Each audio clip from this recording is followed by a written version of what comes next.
On a seemingly ordinary evening in 1973, the quiet town of Pascagoula, Mississippi, became the stage for an extraordinary tale that would ignite imaginations and skepticism alike. The alleged alien abduction of two men from the banks of the Pascagoula River quickly captured the world's attention, echoing across headlines and public consciousness with its mystifying and unsettling details.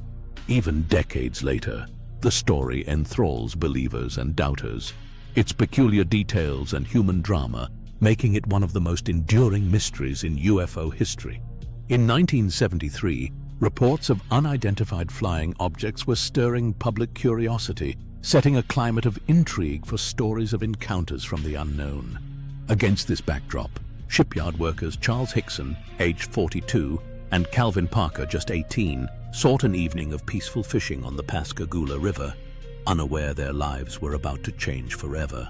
As twilight shrouded the river on October 11, 1973, Hickson and Parker claimed their tranquility was pierced by a strange whirring or whizzing sound that drew their startled gaze.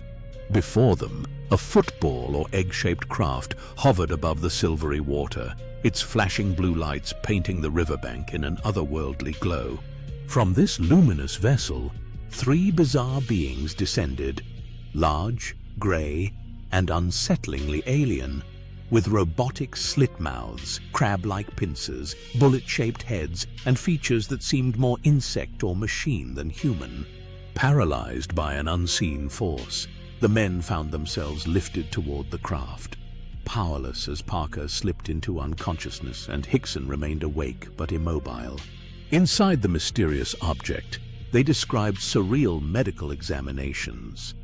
Hickson watched by a strange robotic eye and both experiencing a sensation of weightlessness as curious entities communicated not with words, but directly into their minds. Within moments that felt infinite, they were abruptly returned to the riverbank, the craft vanishing as swiftly and silently as it had arrived. Fraught with terror and disbelief, Hickson and Parker rushed to the local sheriff's office, unraveling their fantastic story in desperate detail. Initially met with skepticism, the authorities secretly recorded the pair, expecting to hear confession or collusion, but instead captured raw, unwavering fear and confusion that bolstered the men's credibility. Both were soon taken to Keesler Air Force Base, where medical staff found no evidence of radiation exposure or physical tampering. Later, the men underwent polygraph tests. Hickson and Parker's successful results further deepened the intrigue, turning their account from oddity into a sensation. The Pascagoula abduction swept through the media like wildfire, drawing international headlines, a swarm of reporters, and an explosion of public fascination and debate. Charles Hickson stepped into the limelight, participating in interviews and even television game shows, openly sharing his experience and claiming subsequent encounters in the years that followed. Calvin Parker, by contrast, withdrew from the public eye, consumed by anxiety and the pressures of notoriety. For decades, he avoided discussions of the event, resurfacing only nearly 45 years later to share his own account with new perspective.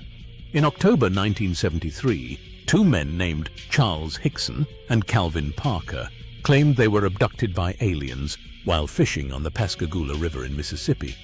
According to their story, a strange oval-shaped craft descended near their location, and three robotic humanoid beings emerged. The beings allegedly paralyzed Hickson and Parker and drew them into the craft for examination. After what felt like a short period, the men were released and found themselves back at the riverbank, deeply shaken. The incident quickly drew national attention, and investigators could not easily dismiss the sincerity and fear displayed by Hickson and Parker. To this day, the Pascagoula abduction remains one of the most famous and controversial alien encounter reports in American UFO history. Despite the vivid testimony and apparent sincerity of the witnesses, the Pascagoula abduction has attracted its share of doubt and critical inquiry. Journalists and skeptics have highlighted inconsistencies in the men's accounts, with some theorizing that the event may have stemmed from hallucination, a waking dream, or suggestibility, especially in Parker's case. Challenges to the polygraph tests and the absence of tangible physical evidence have given skeptics ample grounds to debate, as the ultimate question of proof remains tantalizingly out of reach. Yet, no convincing explanation has put every question to rest, ensuring the story's place at the heart of UFO lore. The Pascagoula Abduction endures as a landmark in the saga of alien encounters, its reported consistency and immediacy setting new standards for subsequent abduction claims. Having two independent witnesses, quickly reporting to authorities and passing lie detector tests, made the case a paradigm for seriousness in what was often dismissed as fantasy. The story played a pivotal role in legitimizing the discussion of abductions, offering a touchstone for believers and challenging skeptics to probe deeper into the mysteries of human perception and the unexplained. The Pascagoula Abduction remains a riveting enigma, at once a tale of fear and fascination, belief and doubt that continues to captivate all who encounter its story. Whether a true encounter with visitors from beyond, or a reflection of the mind's power to conjure the extraordinary, it compels us to question the boundaries of reality and possibility. As science and curiosity press ever onward, the legacy of Pascagoula persists, inviting new generations to explore the unknown, wonder what lies beyond, and perhaps prepare for their own encounters with the unbelievable.